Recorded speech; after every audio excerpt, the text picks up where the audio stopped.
Feels creative with Désiré, the Brand Maverick. Before we get into it, I just wanted to thank you for following me into this tilted rabbit hole where we learn about the entrepreneur journey and all the magnificent and terrifying things that come with it. If you're an entrepreneur and you want to increase your brand exposure, network internationally, and gain insights, then follow the breadcrumbs in the show notes to my site where you can find everything you need to start your business, grow your brand, and accelerate your income today. I even have a live show every Monday that you can attend. It's free brand awareness and exposure, and you get to meet some really cool people on the show. It's such incredible value, and you don't have to pay a penny for it. Now it's time. Let's jump straight into the rabbit hole. Thank you so much for coming on the Entrepreneur Spotlight today, Cameron. It's amazing to have you here. Just for those tuning in, do you want to just tell them your name, what you do, and name of your company? My name is Cameron John Robbins. I'm also known as the Gentleman Artist. I am a portrait painter and figurative sculptor. The paintings that you see behind me are examples of my work, portraits of historical personalities. My website is gentartist.com, and I'm available for international work. That's really cute. No, honestly, you are an absolutely incredible artist. Like the work that you do, the work that I've seen you do is just unreal. So how long have you been in this business for? I guess it depends on what you consider the starting point. I've always been an artist. I'm one of those extreme creative personality types where being an artist wasn't really optional. The only thing was to figure out what exactly I was going to do and how to make that work. I've been someday I'll learn how to speak. I've been predominantly what? You paint. That's right. Exactly. Yeah, I make pictures because I can't do math. No, I've been primarily a portrait painter for about the last 17 years. Wow. So I've done a few hundred by this point. In fact, I just got back from a road trip to Georgia, Blue Ridge, Georgia, delivering a portrait to a pair of delightful, lovely, wonderful clients. Oh my God. And you hand deliver them as well? I did this time. You see, part of my brand, part of my business model is I focus on the experience of the client. So it's almost like a little game for me to think of ways that I can surprise and delight my clients in addition to creating portraits for them. So, I mean, because it takes me between 6 months and a year to complete a portrait, depending upon its size. And that's a long time to keep somebody waiting. And, you can give them periodic email updates and progress photos and things like that. And that's fine. But I thought, what else can I do? How can I surprise them? And so I'll just use the clients I just mentioned as an example. He's from France. She's from Georgia. And they split their time. They travel all around the world with their business. And so during the process of making their portrait, emailing with them and sending them progress photos. But I also send a random greeting card. Or one time last year, I thought, okay, she's from Georgia. She spends most of her time in Europe now. What if I surprise them with a box of Southern praline candies? It's a regional thing that they specialize in. And so I sent a box of pralines to France to just surprise them, and they lost their minds, and that was exactly the reaction I was hoping for. But it's almost like it's a game. It's like, what can I think of to really get them excited, touch base with them again, and say, I'm still here, I'm still thinking about you, and do it in ways that they're never going to anticipate, because who does that? I love how much thought you put into the customer experience, because that is so important, but especially with your type of work as well, because it's such a personal thing. It is really nice to, also have that personal touch to it, because you're literally painting them. And it is a very intimate experience when you think of, especially like traditional painters and traditional portraits were done face to face before. Sure.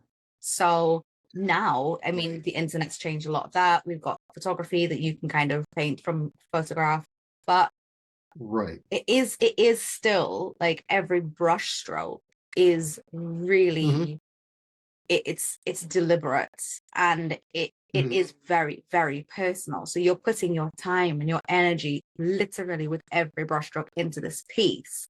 So it's partly your creation, but it's also a representation of them. So it is such a personal thing. And obviously it's almost intimate. It is very intimate. Yeah, one has to be very, very sensitive in what I do to the client. Yeah. And you can't predict everything, but the way I navigate that partly is I start from a particular philosophical baseline, which is that I am looking at a fellow child of God. Now, I don't really care whether my client is a believer in anything in particular or nothing at all. That's not the point. But it's hard for me to imagine anything more elevated or ennobling than the idea that I'm looking at a fellow child of God. How do you top that? And so, starting with that as a baseline, I'm trying to show that to them. I'm trying to reveal to them that they are far more than they may have ever imagined. Yeah. And so that gets the whole process started on a very high level positive note. Yeah. Wow, that's just, I mean, you don't really think of it like on that intimate level, but it is such an intimate thing. And we don't, because I think I'm not saying that art is dying, but I do think that photography kind of replaced miniatures and portrait paintings, stuff like that. And you and I had a discussion before that you literally paint on a medium where when the electricity is gone, it's still going to be there. Like, and yes, it's I can make all of your NFTs and your crypto disappear like that if I just turn off the power. But we know that these will last for centuries. Yes, they will. And it is no just comparison. No, there is no comparison. And I do believe that there is something different with having portraits done, or any form of I hate to say it, real art, because digital art is art, but like physical paintings, like the really tangible stuff. There is something incredibly special about that. And even when you kind of get into the subsets of it, like acrylic versus oil, for instance, I'm a huge fan of acrylic. I know you say you paint with oil, but even then, oil painters look at acrylic painters and go, yeah, that's like children's crayons. Well, there's some nerdy technical things that make them just different mediums, and they behave differently. They're really similar, but they do behave differently. And I don't think anybody other than artists would care. I've seen some really impressively executed acrylic paintings. Another funny example, Frank Frazetta, Frank Frazetta is a legendary illustrator. He did all those Conan illustrations in the 70s and 80s that were, super collectible now. He used the same brand. He painted in watercolors, and he uses the same brand of Mickey Mouse watercolor sets like you give to children for his entire career. That's my understanding. And so that's going to be really low grade watercolors, according to artists, and probably true. But he had mastered the material so well that he could make it do exactly what he wanted it to do, and that's all he needed. So see, that is that is innovation in and of itself. Like, because Sure. it's a matter of doing the most with release. So he's taken children's watercolors and made Mhm. and mastered it to a point in his Mhm. career where I don't think anybody can replicate that. Like, it's Oh, gonna take people do it their years. own ways all the Yeah. time. Like, But that's I love kind the of crazy point. when you think of it. Yeah, yeah. You'd think, man, you're famous, you're making money doing this. Why wouldn't you splurge on some really good materials? He didn't need to, and it wasn't about what he spent on it. And maybe the new materials would have performed better. That tends to be what you get when you get higher quality art materials. They're easier to work with. They perform more beautifully. Didn't matter. He had such complete control over what he was already using. There was no advantage in changing. I mean, or look at what Banksy's done with rattle can spray paint. Do you know what? Like, I look at some of his work and I'm like, crazy good, Right. insane. So it's mastering whatever you're using. Yeah. But you made a point that I'd love to explore a little bit more, because I think I understand it a little bit, and that is, what is the difference between things like photography and portrait photography versus portrait painting and AI art, digital art. And one of the big differences is, I mean, there's some wonderful photographers and there's some spectacular photographs, but at Especially the end of the portrait day, photography. Like, I've seen some absolutely beautiful portrait photography out there. sure. But at the final moment, it's still an arbitrary mechanical record of whatever is in front of the camera. Now, a good photographer has a good eye and they can see a moment and position themselves well, and they can do all sorts of interesting things in post-production of the photograph, but it's still working from an arbitrary mechanical record of whatever's in front of the camera at that moment. An oil painting, or any painting, is more like a record of the artist's movement through space over an extended period of time, and it represents about 100,000 individual decisions. Develop a vision, plan a mark, execute the mark, evaluate the mark, plan the next mark. And it's this unfolding, very slow unfolding over an extended period of time. And I've experienced this in a unique way because there are several paintings I've done. One of them, Thomas Jefferson. This is the second time I painted Thomas Jefferson from the very same reference materials, because the first time I just didn't love it. So I did it again, but I was curious to see what would happen if I used the very same reference materials. And the paintings are distinctly different. It's obvious that they're made from the same thing, same starting point, same references, but they're not the same painting because it's a different series of 100,000 decisions. Yeah. One painting to the other. And I'm not the same. It's a little bit like, no, I was actually gonna ask that. Like, have you seen over the years that even your brush style, your technique, like how much has that changed from your earlier pieces to now? Just through sheer repetition, I've gained a lot more confidence in what I'm doing and the result I'll get from it. In the early days when I was painting, there was a lot of feeling like I was groping in the dark.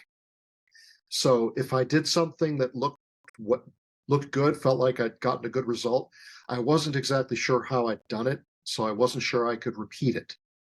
If anything didn't go well, I wasn't sure how I'd gone wrong, and so I didn't know how to avoid it. It was through sheer repetition that I began to crack the code and figure out how to knowingly execute the behaviors to get the results I wanted.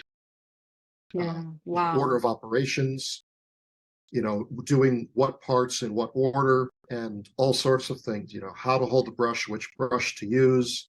I've got a really random question for you. So do you paint background first and then paint the subject, or do you do kind of both almost simultaneously? I always start, because I use an indirect method, I use a glazing technique to get the flesh tones. I always start with the flesh parts of a figure first, because I paint that in mixtures of black, white, and a yellow. I'm suddenly spacing the name of the color. Yellow ochre. So it's a very mustardy, browny yellow. And when you mix that with black and a little bit of white, you get a very greenish color. And that greenish underpainting, when the warm flesh tones go on top of that, you get the activity of primary or contrasting colors, green reacting with warm, reddish colors, and it helps give a much more vibrant flesh tone. Wow. So because the glaze needs to go on to completely dry underpainting, I do that first so that I can work on the other things, background, clothing, whatever, while that's drying. So by the time I get to the point where clothing and background or landscape or whatever the other bits are, the underpainting for the flesh parts has dried sufficiently where I can go in and finish with the glazing and the final detailing. So that's my rough order of operations. So Excuse me. I'm really curious, because as an artist, well, I call myself an artist myself, to some degree. Sure. I don't visualize anything. So I've got this weird thing. I'm wired a little bit differently. So I can't actually see how a painting is going to progress on a blank canvas. Can you do that? Because I know a lot of artists can. So they can only see the painting before it's done. I can now, but that's a big part of the sitting and staring phase of the process. So it starts with a vision of the final result, which may be more or less clear at the beginning. So that, again, unlike photography, there's a reactivity in painting. Yeah. I've got this vision. I'm starting down the path to execute that vision. The results I'm getting may or may not alter the vision. Like maybe I get a little moment that I didn't expect, some random shape or whatever that draws my attention and feels really special and alters the vision a little bit. Like, I want to keep that. That was really cool. So let's keep that and let it influence. So there's some of that, but there is a lot of just needing to sit and stare at the painting in progress and run through order of operations in my mind. So I imagine, okay, I've got this partially finished painting. I could do this, and that would mean doing, steps A, B, C, D. Well, what would that get me? All right, that's not so bad. But what if I start over here? Or will that impact needs to happen next over here? Do I need to do A, B, and then start HI over here and then do CD because they interact with each other in a way that they need to, there's a lot of that deciphering and planning. I play it out in my mind in multiple ways, trying to find the best order of operations for the next phases. And so it may look like I'm not doing much when I just sit and stare at an unfinished painting. It's like, why doesn't he do something? Oh, I'm doing something. You're thinking about what you're going to do. It's still a journey. Maybe I've made 50,000 decisions up to that point. There's still 50,000 left, and I can make some bad ones. Yeah, where might I make bad ones? How do we avoid that? How do we keep it moving in the right direction? That makes it really different. You really don't think about how much decision, because when people think of painters, they think of what Hollywood has shown them. So it's these very hyper creative types who are, they wear their heart on their sleeves. They go into the piece and they just paint until it's done, and voila, it's done. Like it's a whole thing. Whereas that's actually not the real process. The real process can take years. Like this piece I'm working on, it's 3 years in the process. And Right. that piece I might never finish it. I would like to, but And maybe that's exactly right for that piece. Who knows? but it's a growing piece because it's moving and it's changing as I change as a person.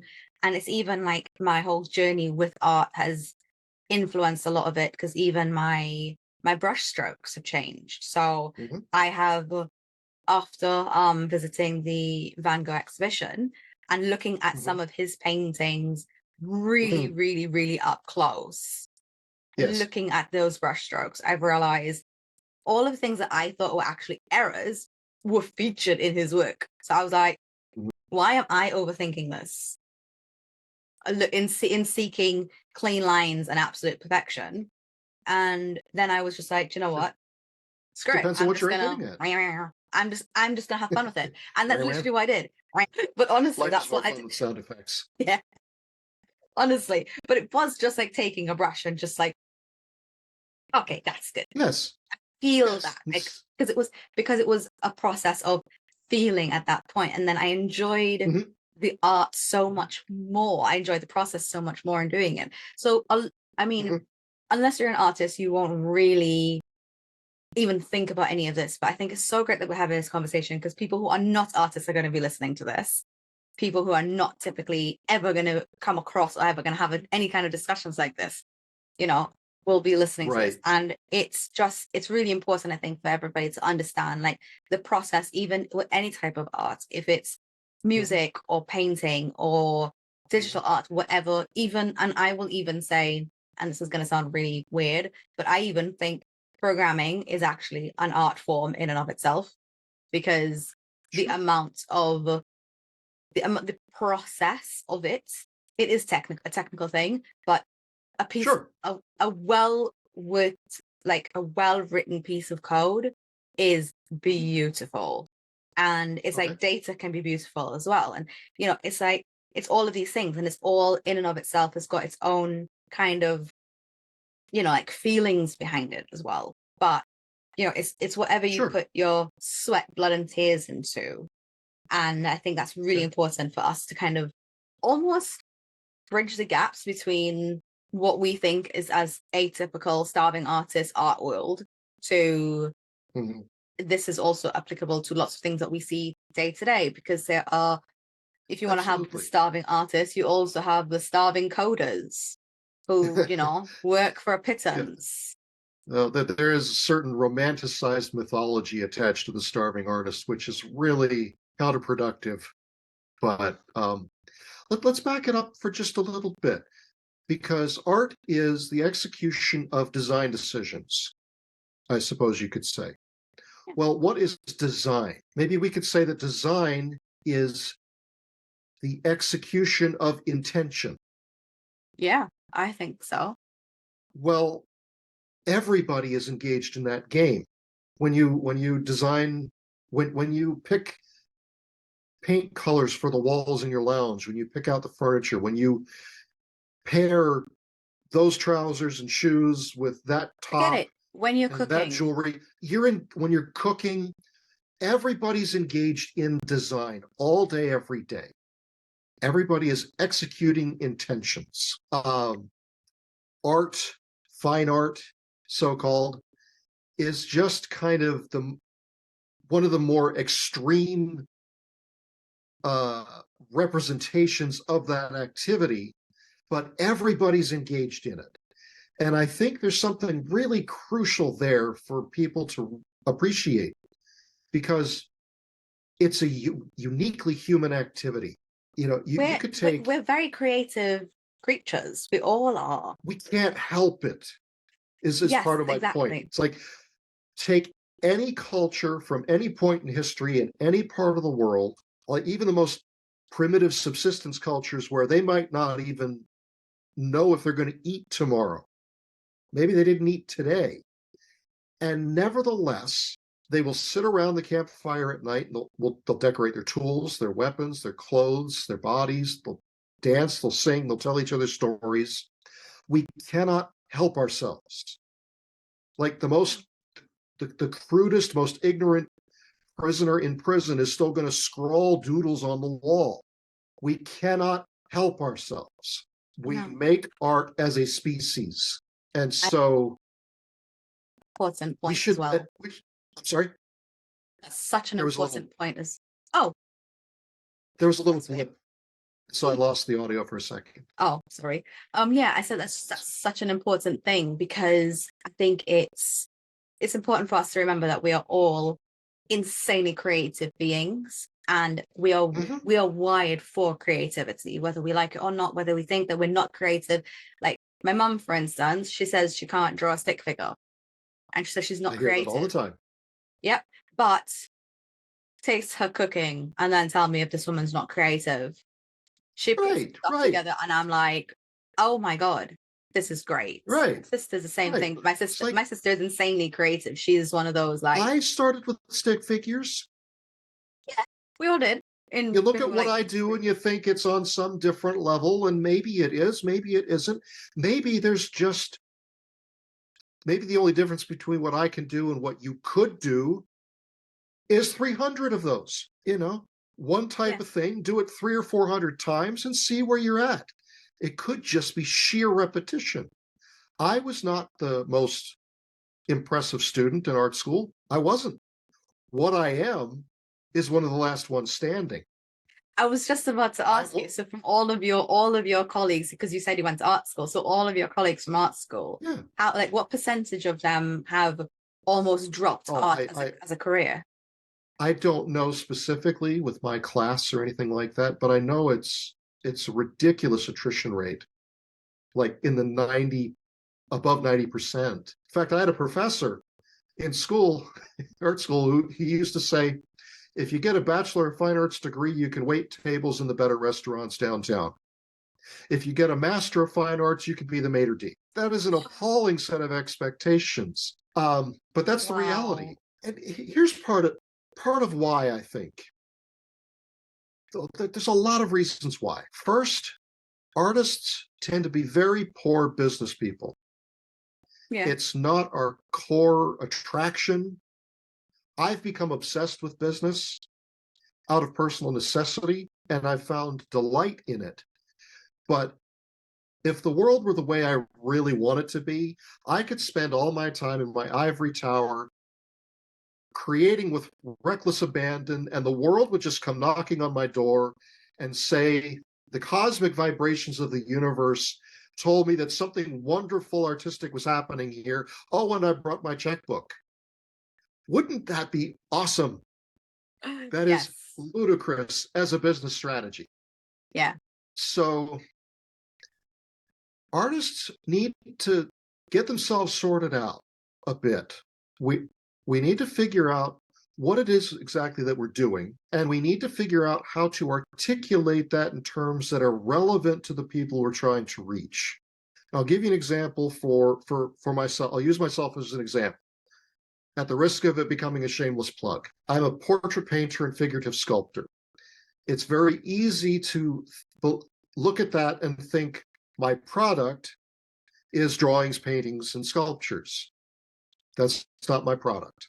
They are merely the delivery vehicles for the real product, because the real product is feelings and experiences. And it's exactly the same game that you're engaged in when you choose the color for your walls, the outfit you're going to wear that day, which furniture you like. I like this sofa more than that sofa. Yeah. They both do the same thing, but I like the shape of this car more than that car. All things being equal, humans will choose the thing that they find the most lovely. I mean, what is it? The Louvre generates over $140 million per year. How does it do that off of artwork that hasn't been moved or sold, sometimes for centuries? What are people doing there? What are they paying for? Especially since it's free entry and they're just collecting donations of a few euros at the door voluntarily. And most people give voluntarily. So what are they buying? Because it's the experience of being in the same atmosphere as a centuries old masterpiece. They are paying for feelings and experience. Yeah, absolutely. But that's especially exactly why we buy art. There are 10 million reproductions of the Mona Lisa and everything. Do you know what? from I actually do find the posters Mona to Lisa. motion charts. I actually find the Mona Lisa really unimpressive. I haven't seen it like the original in person, but I just find every representation of it is just unimpressive. And I think the only impressive bit that I've seen is the AI one where she's actually smiling. I've seen I love that. I love that. Yeah. But like, But I just find the painting itself is really unimpressive. But my opinion of that might change when I'm in its presence, because it might be just one of those. Like if you, and maybe it doesn't. Yeah, And that's maybe it okay doesn't. too. But I will never forget I'd always kind of been obsessed with Starry Night.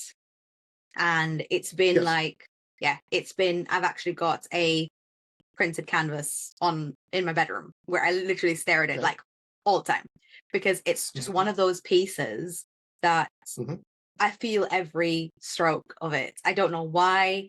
I have no idea why. And it's actually influenced a lot of my own art and the way that I do things. His careless abandon with color was just, especially in that age, in that time. But when I was immersed in it, because the exhibition that I went to was the immersive 360 exhibition. So you're sat there and there are projectors everywhere and ceiling to floor kind of experience. And they had a walk through room and it was just completely full of sunflowers.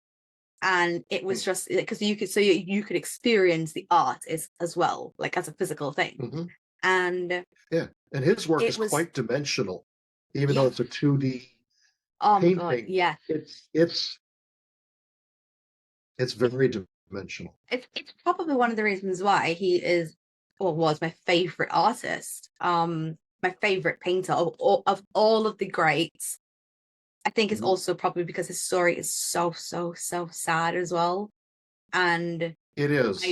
I do connect with it on a weirdly like personal level, but I did too for a long time. I did too. Yeah, it's just one of those things where you can feel like you can feel everything in all of his pieces, and even something as simple as a sunflower in a vase, like you can feel things that come through it. And it's not something that I've actually experienced with any other artist. I do feel sometimes with abstract pieces, but with his stuff, it's such a visceral experience. I can't. It's really difficult for me to explain, but it is just one. Like I'm talking about it now, and it's like all my paws are raising. I'm like, oh my god, and it's talking about this now. You said something earlier that I'd like to jump back to, because we're talking about Van Gogh.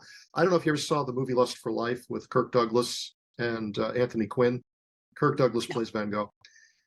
Well, you know that Van Gogh and Gauguin were roommates for a time and all. And they painted very differently, and they were very kind of explosive personalities together.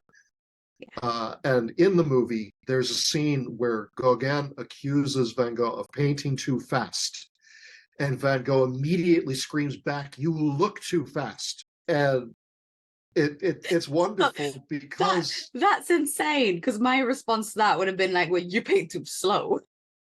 It's not my fault you're slow." And part of what I think it was getting at maybe was that Van Gogh, I believe this is true, but I believe he wrote this of himself, that he had fully executed a painting in his mind before he ever put brush to canvas. He'd run through, kind of like I was describing a few minutes ago, he'd run through the order of operations in his mind so vividly that when it came to time to start painting, it was just technical execution. He didn't have to slow down and think about anything, because he'd done it, rehearsed it so thoroughly and vividly in his mind. But when you think about that process, remarkable. Exactly that is, well, I mean, maybe that's probably what drove him insane, because I think about that process and that's mind-blowing. And Like, I'm somebody Sure. who I feel like I've got 5 brains, and even that just blows my mind. The fact that he's completely executed an entire painting in his head for every brushstroke. So he knows at that Mhm. point it's all planned. So, and then he can then almost rewind it and then just execute what he's planned out in his head. It's just Right. wow. And that's, the mental discipline of holding your thoughts on a single thing for an extended period of time. Yep. And that's not Yep. unique to artists. No. I mean, you find that in all sorts of disciplines. Everywhere. And Everyone. it's a tremendously useful ability to cultivate. Yeah. No, his work is just on another level. But I mean, now going back to business. Oh God, we talked about art quite a while. Yes, I know. So, how much time do you spend working on your business, not in your business? More than I'd like. It's a challenge. It's a challenging balancing act. I had to take over the management of my business a little over a year ago. I'd had for a long time an agent, but I needed to bring that relationship to an end. It wasn't yielding the results that I needed it to. And so I had to take over that role for myself. But any business needs more than one expert. So I am looking for people who are better at things than I am that are necessary components of running a business. Because as I said, I'm obsessed with doing business properly. And Absolutely. so, I mean, I've developed some facility as a copywriter and marketer and planning business strategy and making business presentations and all useful things, I think, for any artist to cultivate, at least for an appreciation of what's involved.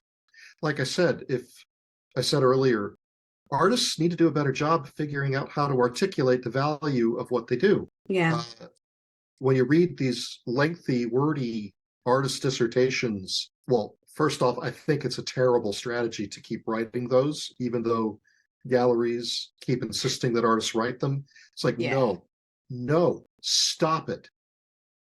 There's 2 reasons. One, if people don't understand all of that rubbish, they feel like their intelligence is being insulted.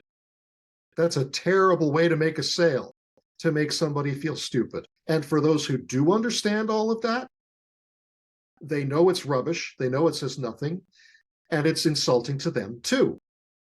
Just stop it. Get better at articulating the value of your work in terms that matter to the people whom you want to buy your work. Stop writing this rubbish for the sake of other artists. They're not your customers. They're not going to be your customers. That's true. That's absolutely true, because artists aren't the ones who usually, I say usually because there are some artists that do buy from other artists, but they're not usually the atypical kind of customer, and they would usually commission something because artists normally don't have the money to buy the £50,000 piece. Yeah, so they're selling their own. Stop trying to impress your colleagues and competitors. I mean, so a lot of these dissertations or artist statements, they kind of boil down to saying something like, my work is art because I say it is. My work is art because I says it is, and it has value because I want it to. Yes.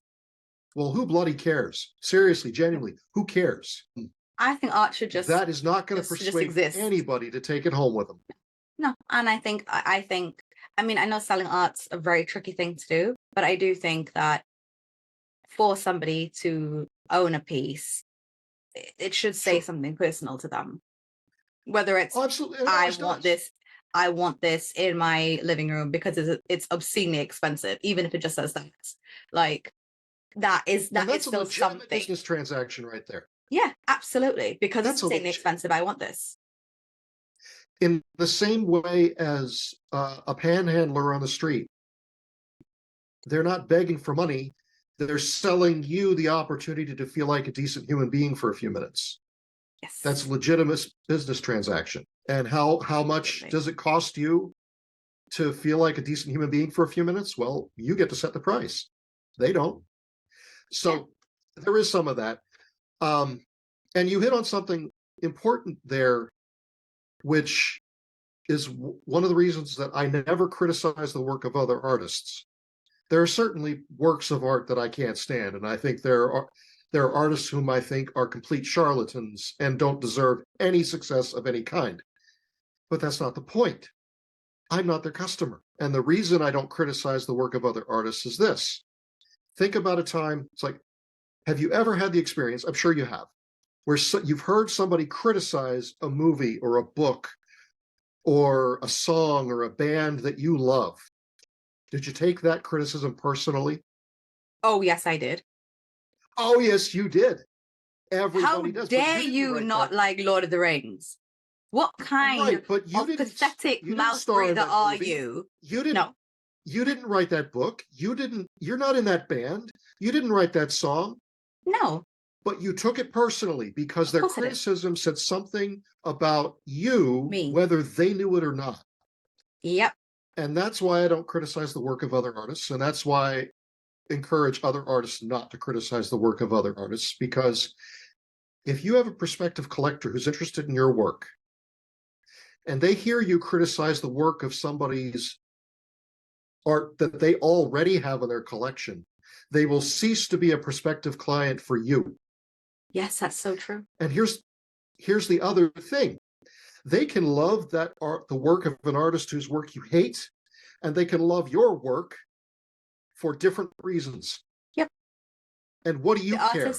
The artist you hate is probably obscenely expensive, and they love your work because they like your brushstrokes. As simple as that. They like your or vice versa. You know, their reasons don't matter. Yeah. How they spend their money is not your business. So focus on finding a way to articulate the value of your work in terms that are relevant to them. I'll give you an example using my work again. Shameless plug. Here's what my work does. I will make you immortal in the same way that the Mona Lisa is immortal. Think about the Mona Lisa, girl with the pearl earring, the Mask of Tutankhamun. These are all portraits. And centuries later, millennia later, people are still curious about these people because of the portraits that survived. That's what portrait paintings do. Yep. Here's another thing. I paint what I call hero portraits. I'm striving to capture a vision, or crystallize a vision of the ultimate version of you. So that on the dark days, when you're wondering how you're going to keep putting one foot in front of the other, you can see the portrait I've painted of you, the vision I've crystallized of you, and you say, oh yeah, that's who I'm striving to be. That's what I'm capable of. And on the good days, it's a celebration of all you've already accomplished. So there's 2 points of value. Yeah, absolutely. That's amazing. Like an amazing way to actually position art on portraiture anyway. Like it is, that's right. Just, I think you just literally blow my mind to a point where I'm now kind of speechless, which is very rare for me. So if you had unlimited resources, unlimited money, time, everything, right? People, whatever, what world problem will you solve? That is actually one of the reasons I am so invested personally in portrait painting. And it goes to the points of value that I just described. The only reasonable or rational audience for what I do are high net worth people. High net worth people also tend to have a disproportionate impact with their decisions on the world. If I could use proper grammar, let me try that again. The decisions of high net worth people tend to have a disproportionate influence on the world. That's won't get my knuckles wrapped over that one.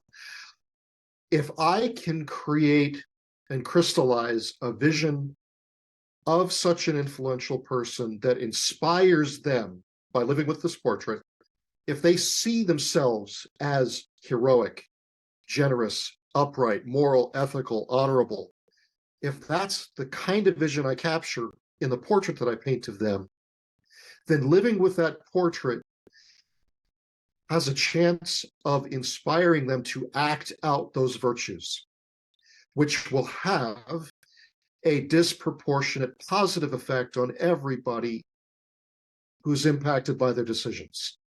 Yeah, that is a So, very interesting way of kind of going around that. so that's kind of the mission behind what I'm doing with my portraits, is I'm trying to bless the world by helping to inspire and ennoble and elevate the people whose decisions already have a disproportionate influence on the world. Wow. That is a really interesting way of going around it. So, I mean, I know you're primarily an artist that's now kind of obsessed with business, but what has been the hardest thing about entrepreneurship for you? Getting beyond myself. I mean, being an artist, being creative is a very maybe introverted activity. It's a very, there's a word that's escaping me. It's a very isolating or isolated activity. You're very much inside yourself in the Absolutely. creative process. Being an entrepreneur is a much more extroverted, outward-looking activity. And so I've developed a facility for doing both, but it's very difficult to switch from one to the other. Changing gears is a slow process and takes a lot of energy. But in terms, so describe what I just described a moment ago about what kind of value is my work delivering? Well, I had to sit and think a long time about that. You know, it's like, okay, I have to articulate my work in terms that are relevant to the people I hope will buy my work. Well, what do they want? Who are they? Yeah. What are they looking for? What do they value?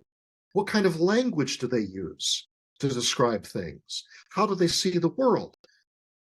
That, again, is a very introspective process, but it's an outward-looking kind of introspection, if that's even a thing. It's like looking outwards and trying to see the patterns. Like, why did they do that? I'll give you an example that I like quite a bit, because it goes back to the point you made earlier of maybe the reason somebody bought that piece of art is because it is valued at insane amounts of money. So you can get a pair of lightweight, say, cotton lounge pants with some fun, playful design on it, slices of pizza, beer bottle caps, whatever. You can get that for about $15 on sale at a place like Walmart, right? Yeah. I know they don't have Walmart in the UK, and that's good for you. You can get exactly the same thing, probably even made in the same overseas factory, for $300 at Saks Fifth Avenue or a place like Harrods.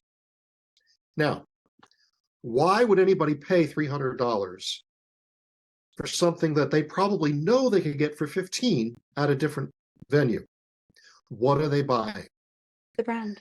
It's very easy for people to dismiss that behavior as unethical and criminal. It's like, doesn't the store know? How could they charge $300 for this when I can get it for $15 over here?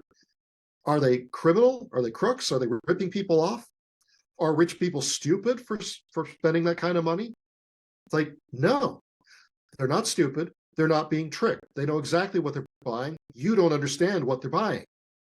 First of all, they're buying the experience that you have shopping at a place like Harrods or Saks Fifth Avenue, as opposed to a place like Walmart.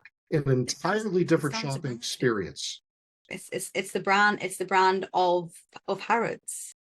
It's when you walk in. Sorry, you don't touch the doors because you've got doormen opening your doors for you. Like, yeah, yes, there's an experience involved. Yes, part of it is the brand, but you go shopping at Walmart, nobody invites you to sit in a chair and asks if they'd like if you'd like for them to fetch you a cup of tea. Nobody will ever do that at Walmart. But if you go to Saks Fifth Avenue or the top floor at Tiffany & Co. or a Rolls-Royce dealership, this is the kind of shopping experience you're going to have. That's part of what they're buying. when they pay that money. Another thing they're buying is it's a reassuring experience. To be able to spend that kind of money on something that they know they could get cheaper elsewhere, and you still can't find it on your balance sheet. It reconfirms their security in how well they're doing. It's psychologically reassuring.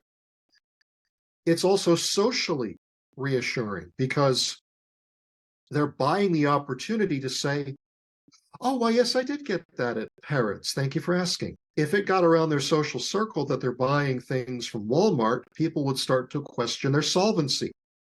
And how many business deals might they lose? Yes. Because it got around that they were buying things from Walmart. So that's something I had to learn and to understand, that high net worth people are coming from a very different frame of reference than the rest of the world.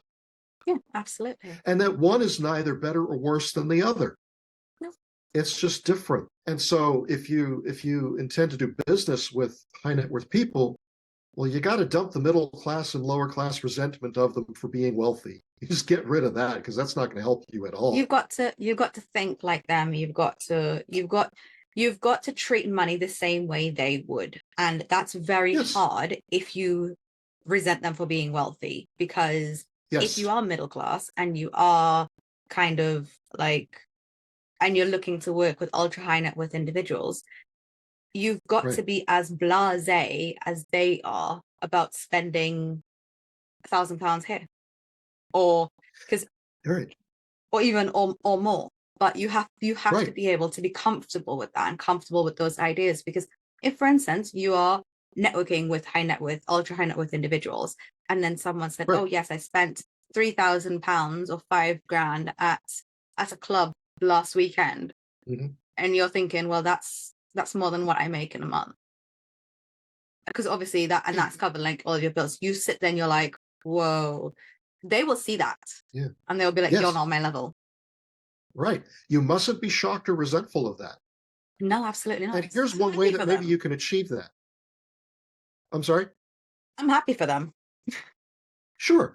Well, and here's another way of looking at it. How many people got paid exactly what they asked for because of that? So that £1,000 or £5,000 bottle of wine, somebody got paid to order that into their stock. Somebody got paid to open it. Somebody got a tip for bringing it to the table. Somebody got paid to let you into the place where you bought it.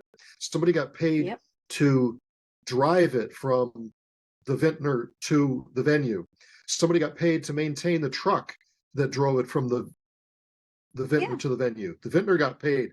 I mean, everybody got paid. That one bottle that you look at and go, oh, that dirty, evil, rich person who just wasted all that money on this self-indulgent experience. They supported at least 100 jobs. Yeah, at least 100 jobs. At least 100 people got paid. And not only did they get paid, they got paid what they asked for. Yes. Yeah. So you may resent them for being able to have those kinds of experiences, but nothing stops you from saving up your money and buying those experiences yourself. Exactly.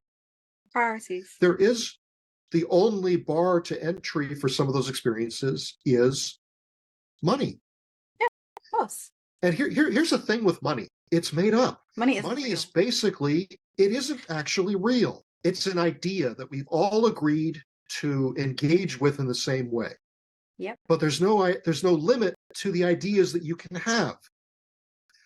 Ergo, there's no limit to the amount of wealth you can generate, because money is just an idea. Yes. So stop resenting it and thinking of it as something alien and external. Get engaged in ideas. Yeah, absolutely. That is really, really, really sound advice for anybody who's listening. I mean, this podcast has been absolute chock full of really important golden nuggets, but that one in particular I hope so. is really important, because I think it's, look, I've been rich, I've been poor. I have been, and I've had points in my life where I'm surrounded by wealth, And because I was ill, I was the richest broke person you'd met. Because my bank account was zero, but I had a wardrobe full of designer clothing and drive a nice car and all that stuff. But, you know, because I wasn't earning any money because obviously I was ill. But, you know, my attitude with money has always been, and also to juxtapose that, I actually grew up in third world poverty. So the contrast between, contrast is extreme for you. It's extreme. Yeah, absolutely. Yeah. So I grew up with no money and in a not great kind of situation. And as an adult, when I was ill, I was surrounded in a really good situation, but still had no money because I was ill for a long period of time, which is fine. It happens in life, right? But the thing is, everybody gets those experiences. Exactly. But and that's the one thing that kind of it's almost like the one thing that makes us all equal is that we all have ups and downs, no matter where you are. Now, you might be lower class, middle class, or wherever you are in society. You're going to have the exact same ups and downs as people who are ultra high net worth, because the only difference is where you lose like £100, they lose $1 million, and it hurts them, and it hurts them the same, and it hurts them the same way. So, you know, and it's $1 million. It's relative. I mean, there are a lot of people who are a lot of it's relative. There are a lot of people for whom they're one flat tire away from bankruptcy. Yeah. That's a scary place to be, you know. Yes. So I get the kind of panic and resentment that you can feel when you look at people who are insulated from that kind of danger. I get it. You know, I've been there. I get it. But yeah, you can pull yourself out of that. It's mindset. It's your attitude towards money. I've always said this. Money for me, it didn't matter what part of my life, what stage I was in my life. Money, I've always treated money like a river. And it flows. And it ebbs and flows. And sometimes there are periods of drought. And then sometimes there are flood periods where monsoons the heavens have opened up and it's just monsoon. And, you know, there are other times where it's literally as dry as the Sahara. Just depends on what's going on in my life. But, you know, but it doesn't mean that it'll never rain again. Right. But even if it's raining, even if it's monsooning, it does not mean that I'm not going to have a drought at some point. So when it's when it's monsooning, that's when you need to go, oh, okay, let me insulate myself a little bit more so that if I do have a drought, it's not really a drought. The droughts will come and the rains will come. Yes. So when it's dry, start digging reservoirs. Yeah. And making that's a really good idea. Yeah, absolutely. Start making buckets and digging reservoirs. You're going to see me outside in a minute with a shovel. And I'm like, it's true. Everyone's asking me what are you doing? I was like, oh, I'm digging a reservoir. It's going to rain soon. The money's coming. Money, there's always more money. Here's the thing. Money is, again, just an idea. Whether we're talking about hard currency or digital currency or barter, medieval barter, or seashells and beads, it's all exchanges of value. That's all that's ever happening. That's all that business is. Figure out what thing of value you have to offer, whether it's a product, a service, or both. Then figure out who's looking for that, and do everything you can to connect yourself and what you do with the people who are looking for that. It's really as simple as that. I gave you some really funny examples in our chats earlier a week or so ago. So, okay, maybe you need a business, maybe you're in business, you want a business, and you feel like you just can't get past the idea of dealing with rich people. Fine. So you go with medium to low price things and you sell 1 million of them. That's an option too. And whatever it is that you have of value or that you want to do, there's probably a way to make it work as a business. I gave you a couple examples a week or so ago. There are people with online businesses making lots of money by creating diapers for pet chickens. Yep. Let me say that again Yep. for anybody listening going, what? You know, Yep. people He did have not stutter. chickens. Not a lot of Diapers people that have them. for diapers People for have pet chickens chicken. and they don't like their pet chickens pooping in the house. And so they buy diapers made for pet chickens. There are people making money making diapers for pet chickens. I'm just now visualizing my parrot wearing a diaper. Right. You know, so there's a lady in the there's a lady from a few years ago. I saw this on the news. You know what beanbag chairs are, right? I don't know if that was much of a thing in the UK, but there was a fad in the US with beanbag chairs. It still comes and goes. Well, there was a lady in the Midwest creating beanbag chairs in the shape of life-sized cows, and she had a successful business making beanbag chairs in the shape of life-sized cows. I use these two examples to hopefully illustrate to anybody listening that however weird your idea is, there's a market for it. It can be a successful business if you approach it properly. And that is learning how to articulate the value of what you do, figuring out who's looking for that, and connecting yourself with that audience. Depending on how far out there your idea is, you may have a larger or smaller audience.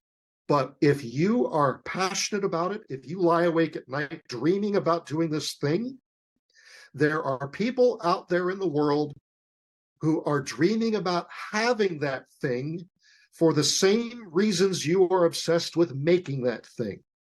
You're not nearly as weird as you might think you are. I'm sorry, anybody who has pet chickens and puts a diaper on it is weird, okay? That's just weird. That is just not weird. To them. Not to them. They have found their tribe. And that's okay. Who's it hurting? The chicken? I don't know. But I mean, how many diapers does a pet chicken go through in a day? A lot. Do you know how much birds poop? Like literally, you know that phrase where you scare the shit out of someone. Yeah, I literally do that on a daily basis. When I walk into the room, Alfie literally shits himself. Literally, because the opening of the door scares him. For life. Well, then that company has repeat customers for the life of those chickens. My God. Right. So. Well, it was like I bought some. Speaking of like pet stuff, I bought some twig stuff for Alfie from the chew on, and they were literally twigs that somebody had picked up from outside and just put a little screw in it. And I was like, I paid 13 quid for this. Why did I pay £13 for this? I could have just gone outside and when you could go outside with a saw you could pay 13 quid for a folding hand saw that's ideal for cutting branches out in the forest. You could probably you don't even have to do that. You can literally just walk around and just pick it up from the floor. Right. Well, you could probably just pay just a few pence for an eye hook, which is that bit of hardware with a loop and a screw on the other end. You want the saw to cut a clean end off of the stick so the eye hook can screw in properly, and just make your own over and over again for the same money. Yeah. But no. I paid £13 for 4 pieces of pathetic twigs with So you can do the DIY literally thing that we just described and save yourself a recurring 13 quid, or you can keep paying 13 quid for the sheer bloody convenience of not having to do that. Well, there's another set of toys that they have, and with birds, especially parrots in particular, they like to shred things. So there are paper things that literally is like worth nothing. It's just paper, and it's just for them to shred it and destroy it, right? And they're so expensive. But there's one in particular that was literally just little cardboard squares cut together with a hole through it and just strung, and that's it. It's literally somebody has taken a sheet of cardboard and just cut it into squares for them to sit and chew on. And that in and of itself is like £10. And I'm thinking, do you know how much cardboard I throw out from Amazon? Right. So I've just started giving him the cardboard packaging because he loves that anyway. There you go. He doesn't care. He doesn't know what you spent. He just wants something to chew on. I've bought so many expensive toys for him. He likes bottle caps, plastic scoops from like when you buy stuff that powder like protein shakes, powdered scoop from that. He absolutely loves scoops. He loves toilet rolls, you know, the cardboard toilet rolls. And anything cardboard, any little box that he can toss around and fling it around, and absolutely loves it. So I was stopped buying him expensive toys. What's the point? But at the same time, is that all you're doing? Or do you have maybe an emotional connection with your pet, and by spending 13 quid on a bit of rubbish that you know you can get in the yard or out of the recycling bin, and you're buying an expression of how much you love your pet, kind of like a panhandler scenario. You are paying that because you know what it costs you to pay 13 quid. And it's a gesture from your heart that you know your pet can't comprehend, let alone appreciate, but it's for you. It's still a legitimate business transaction. So, and again, it comes back down to buying the experience and buying the brand. Exactly. I honestly believe that everybody gets at least $1 million idea. And just about everybody seems to know it when they've gotten $1 million idea. But very few people follow through on it. And that's a loss to them, because I honestly believe you wouldn't get that. It's a loss to the world. Sorry. It's not just a loss to them. It is a loss to the world as well. So it is. Lost my train of thought. So if I get the $1 million idea, no, it's all right. But you're right. It is a loss to the world. I don't think they would have gotten that memo, that idea, if they weren't able to do something with it. Yeah. But a little bit like going back to the drought versus monsoon idea, start digging your reservoirs when it's drought so that you're ready to catch the water when it does come. I wish people would start thinking when they're teenagers about business. Start studying. They're never going to teach you this in school. They could, they should, they never will. You have to appreciate what school is there for. It is not there to create entrepreneurs. It's there to get you trained well enough to be a reasonably useful employee. Yes. That's its function. That's all it does, and that's all it's going to do. Yep. So don't waste your time moaning about that.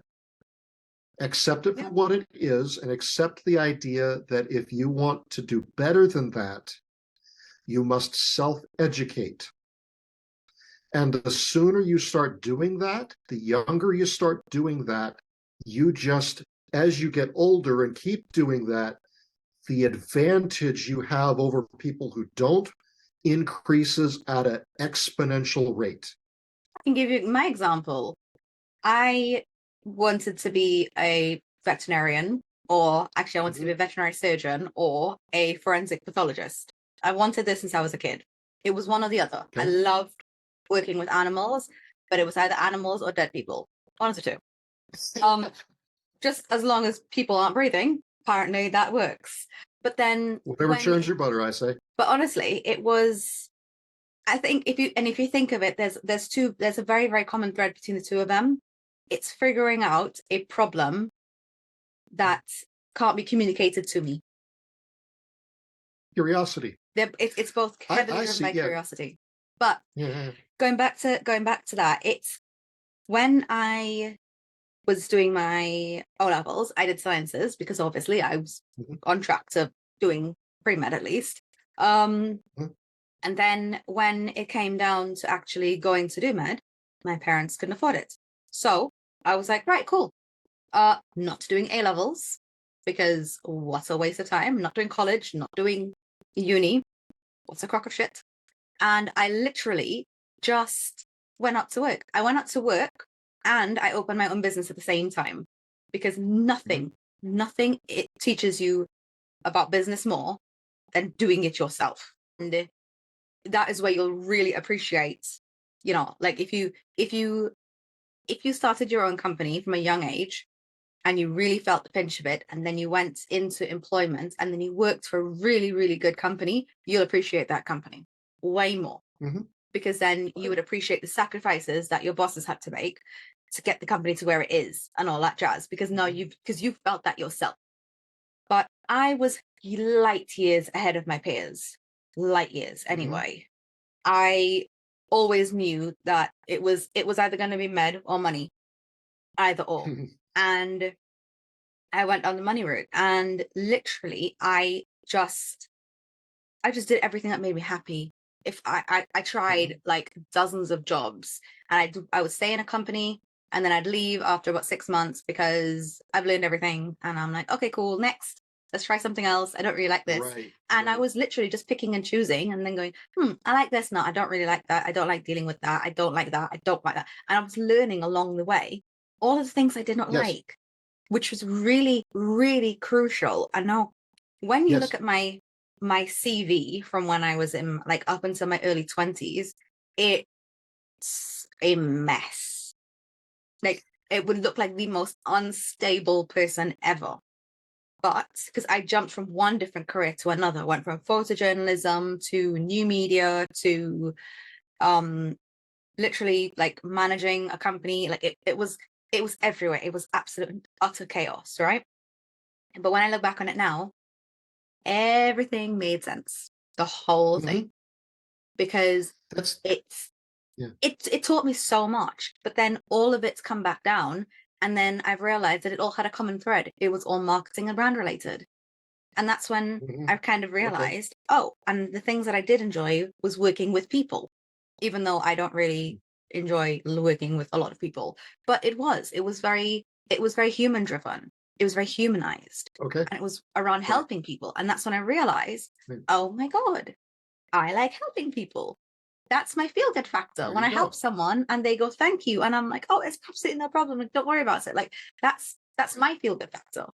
So I realized that's what I love doing. So then I built a whole career around it. And I learned that early. And guess what? There's lots of people like my mom never figured it out. Marketing and branding. Every business needs marketing and branding. Very few do enough of it. And even those that do some of it do it so badly that they might as well not. And so, hint to anybody listening, become an expert in marketing and copywriting, and you will be employed forever. Yes. Same thing with sales. If you can figure out what sales actually is. If you can do a brand, marketing, and sales together, you are unstoppable. I can do brand marketing. I've just not quite got the sales. I'm okay. Right. It's just one. For me, it's like a dirty word. I'm like, don't really like it. But that's how a lot of people feel about it. And I like the way Alex Hormozy describes sales. Sales is proper sales. It's problem solving. It's a transference of conviction. I like that. I like that too. And sometimes that means saying, I'm not sure I'm the right solution to your problem. Absolutely. So I've turned a lot of business down in my career because I literally look at it and think, I'm not the right fit for you. Right. And that's okay. Somebody it will be. Yeah. In fact, one of my second, third, fourth stage plans is to create a stable, I guess you could say. So I have two companies. I have Cameron John Robbins, the Gentleman Artist, LLC. I also own the Gentleman Artist Studio, LLC. My concept is that while Cameron John Robbins, the Gentleman Artist, LLC, is my personal brand and the work that I personally create, the Gentleman Artist Studio, LLC, is an umbrella or holding company for myself and other artists. So if I have a client or a prospective client and they say, do you do pet portraits, which is a thing, I would say, I'm not the right person for that job, but I know someone who is. And start representing other artists, landscape painters. I can paint landscapes, I just don't care. Artists who do other things.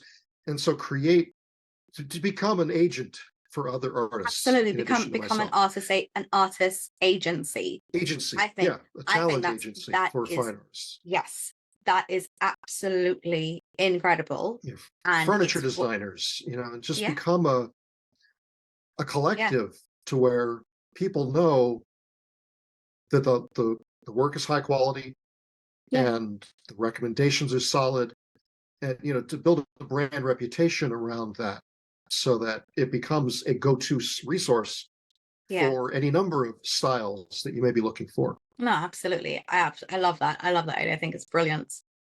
Okay, so we are coming up to that time of the podcast. So what would be one parting gift of wisdom for the audience today? I believe in you.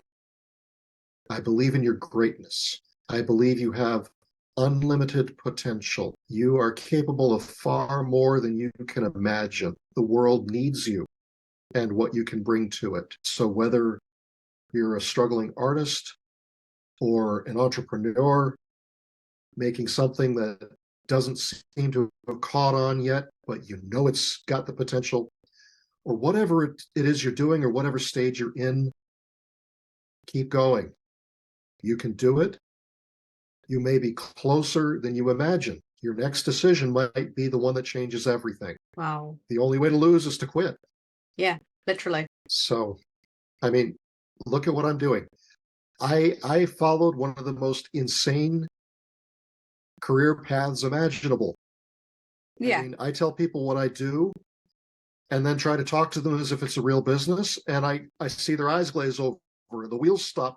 It's like crashes the system. Like, I know. I told you when I met you, I was like, I'm definitely showing this stuff to my mum because my mum needs to see this, because I'm like, Mom, look, right, this person has made a whole career out of portrait art. Right.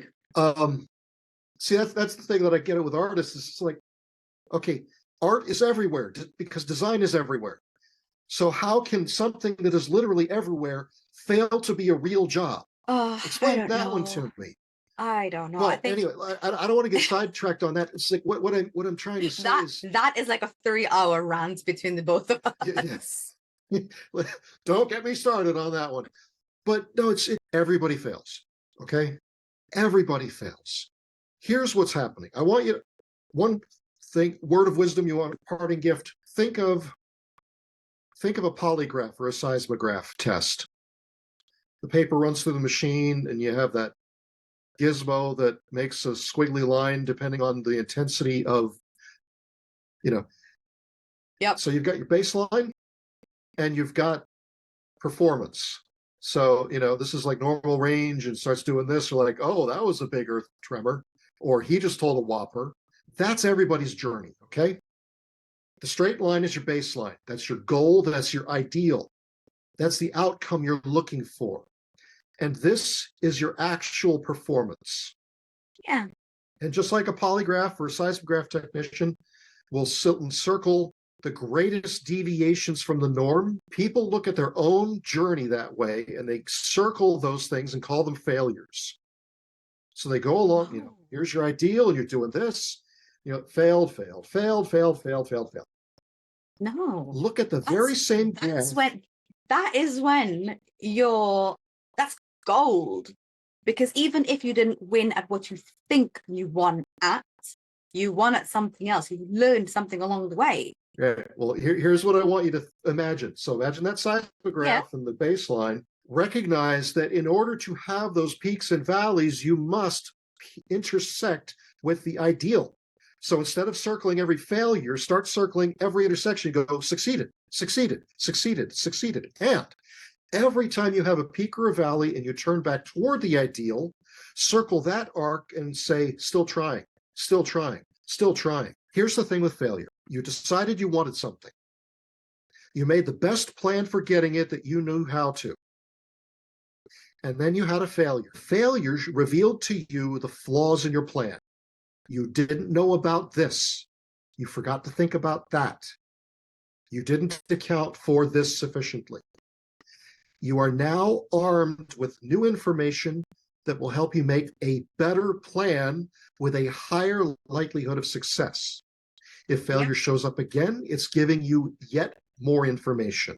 So no matter what everybody else says, because humans are really hard on each other when we fail. If I'm the only person who ever says this to you, I hope you hold on to this and remember it. When you fail, it means you decided you wanted something, you made the best plan you knew how to, and you went for it.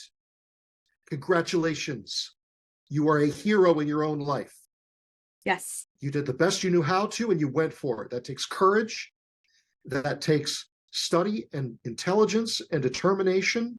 And again, courage. So congratulations. Well done to you. Do that again and again and again and again and again until you have what you want, because the failure is teaching you all along that path with new information for making better and better plans with a higher likelihood of success. Absolutely. So keep going. That is literally like the best advice I've heard so far. Honestly, that is. So do you want to tell people how they can find you? My website is gentartist.com. And yeah, you can find them that's there. where you can see my work. Oh my God, guys, I'm on actually social go media. check it out. Yeah. I will post Tell all your of the friends. links. I will post all of the links, show notes below, and on the description if you're watching this on YouTube. And absolutely go have a look at it, share this podcast, get the word out. I think it's really important for us to talk about this in particular, especially this whole conversation specifically about art, because I think artists are a lot of artists are a little too hard on themselves, and they've got this ideal that they feel like they need to reach. And I think that we need to start going, do you know what? That's bullshit. That is not necessary. We don't need that. And just work on progress and moving forward and keep trying, because people get really caught up in the imposter syndrome of it all. God, I am definitely one of them. Imposter syndrome had me frozen for like a year on these videos because I was like, who the hell does this girl think she is? You asked me about that. I know. You asked me about imposter syndrome. Yep. And I actually wrote an article in response because you made me think about it. Yeah, you did. But I think your very, very, very first response was overwhelming arrogance. Yes. And how do you deal with imposter syndrome? Overwhelming arrogance. But you know what? That is actually kind of what I do before I even get on camera. I am like, right, listen up, Des. You are the best at what you do. You are the top in your entire industry. Gary Vee doesn't have anything on you. Gary Vee has just got a mouth on him and loads of followers. Well, you're way cuter than he is. So of course, everybody would prefer to watch me anyway. Absolutely. So, but that's literally what I tell myself, and I get myself all psyched up. I listen to Cardi B before I get on camera. Like, honestly, because there's something about Cardi that literally, it just makes me want to throw hands. It makes me I go into like beast mode listening to Cardi. If I listen to Cardi B when I'm driving, she'll do that. Will be really aggressive. That's kind of her niche. Yep. But you know what? That's kind of her niche. Whatever works for you. Get yourself all fired up and get in front of the camera and absolutely smash that imposter syndrome, because guess what? It's just a voice in your head. I've actually named mine. So my imposter syndrome's name is Manda, and she speaks in this really annoying Valley Girl accent. So, the type that's like really annoying, that kind of like speaks like this, and you just really want to like punch them in the face. It's okay if you stop that. It's all right. Exactly. The type that you literally just want to rip the vocal cords out. Now, Amanda, unfortunately, is blonde, wears a very short pink miniskirt. I don't know what top she wears. And she's obviously got a handbag dog. Oh, basically legally blonde, But I actually really love Reese Witherspoon, so no. But, that's Amanda. I think it's hilarious that you've created a persona for that voice. I think that could be a really intelligent psychological response to that. Well, do you know what I do? Create it as a separate persona that you can now dismiss. Because I just tell Amanda, sit down and shut up. You are stupid and stop hating. It's like, literally, go shopping, go snort some cocaine, just go away. Go away. And it works. It really, really, really works. I mean, I did tell a psychiatrist about that once, and she kind of gave me a little bit of a look. And I was like, and then she said, well, if it works. And it was a kind of a shrug, but I'm pretty sure that, I hope she like is not listening to this, but, because she's probably thinking, maybe I should have had more therapy with her. But, if she's Maybe, listening to this, but, it works. I just think if it works, just use it. It's a different method, and it allows yes, me to personify something that is separate and apart from me, because it allows me to say that my imposter syndrome is not my voice, because it isn't right, really my voice. So then I can go, you don't know what you're talking about. Shut up. Go away. right, Literally. right. I did something similar to that just recently, discovered something like that. In terms of reality, what is the difference between a dream and a memory? Nothing. Very little, if anything. And so all of those painful memories that trigger insecurity and all those negative emotions, reliving painful experiences, I've started dismissing them, saying that's just an illusion, like a dream. Yeah. You do know There that is absolutely no value in memories aren't the reliving it same. as if it's happening again. Literally, when you remember a memory, you remember it from the last time you had that memory. You remember it, yeah. So Copy of a copy of a copy. Exactly. So you can actually Right. overwrite your memories, and that's why memory absolutely.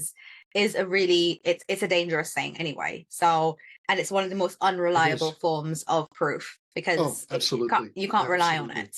Yeah. Yeah. Once you've learned a lesson from it, just discard it.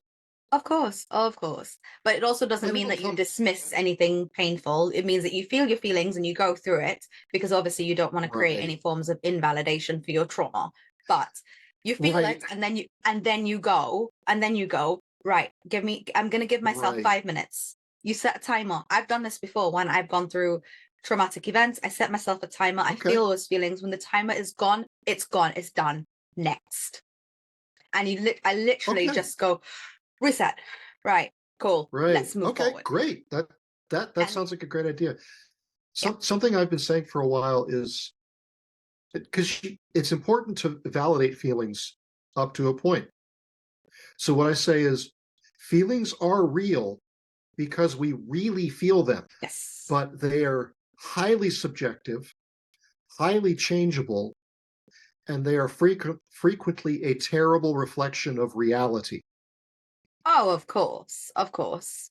But for people who are kind of going through something in particular, you Sure. just want to make sure, because what I am trying to do as well in my own life is not perpetuate this scenario where we create this perpetuate these feelings of shame around, kind of grieving and having any form of trauma, because that has actually been quite a big theme in society, and it's something that now we're kind of seeing kind of crop up. But I will also agree that there needs to be a balance to that not every single thing that you feel has to be made into this massive mountain. If it's a molehill, it can just be a molehill. You just stubbed your toe, you didn't break it. You do not need to go to the emergency room. There's no need to have a panic attack over a stubbed toe. But yeah, it is a stubbed toe and it's going to hurt. But recognize that a stubbed toe is a stubbed toe, unless in 10 you minutes it'll whacked be fine. your foot on granite, and then you've probably broken it. And yet still, the emergency room can't do anything for that anyway. So you just got to live with it. Get some ice. Yeah. Unfortunately, a lot of people seem to store up their negative experiences as if they're chips at a casino that they can cash in. Yes. And unfortunately, society currently is honoring that kind of buy-in in a very unhealthy way. Unproductive, unhealthy, unhelpful. It was amazing having you here on the Entrepreneur Spotlight today. Thank you so much for your time and your wisdom and all of your advice and everything in this. It's been amazing. I'm very pro-human. I believe there's room for everybody to succeed, and I want to see that happen as much as possible. Thank you so much for that. You can listen to this podcast and many more on tiltnexus.com, which is our free platform for entrepreneurs across the world. See you on the Nexus.